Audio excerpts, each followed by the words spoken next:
جی انہوں نے کہا کہ ڈیالہ 11 بجے آپ کو سنیں گے، اور اچھی بات ہے، مذاکرات کی انہوں نے کمیٹی بنائی ہے، نکلنا کچھ نہیں ہے، کیونکہ قبر ایک ہے، بندے دو ہیں، ایک نے اندر جانا ہے۔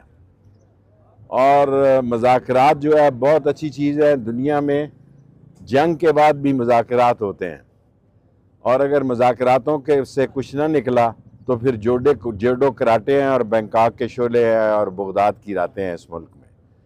اور جو 26 تاریخ کو خوفناک، دہشتناک، وحشتناک اور آپ کہیں کہ ظلم و ستم کا ایک دن تھا، اس کی جتنی مذمت کی جائے وہ کم ہے۔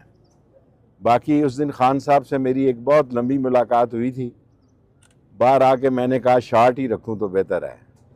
اس نے کہا کہ میں اور آپ ایک ہیں، ایک سے دو ہیں، اور ہمارا مطلب ایک اور ایک 11 ہوتا ہے، اور 11 جو ایسا نمبر ہے کہ جو بہتری کا نمبر ہے، بہتری کے حالات نکلنے چاہیے۔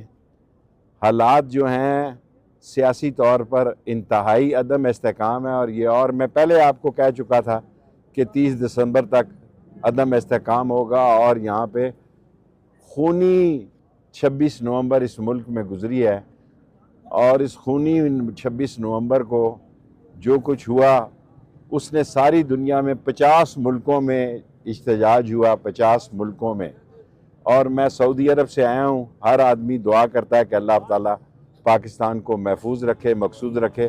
اب 11 بجے کے بعد وہاں بات ہوگی۔ شیخ صاحب، مذاکرات کے حوالے سے جیسے تحریک انصاف تو سنجیدہ دکھائی دے رہی ہے، تو حکومت کی طرف سے آپ کو کیا لگتا ہے کہ مذاکرات ہوں گے؟ مجھے نہیں پتا بھائی، تحریک انصاف کا جانے اور وہ جانے، میں مذاکرات کا حامی تھا، حامی ہوں۔ میرے صرف ایک آدمی سے تعلق ہے، اس کا نام ہے عمران خان، باقی میں کسی کو نہیں جانتا۔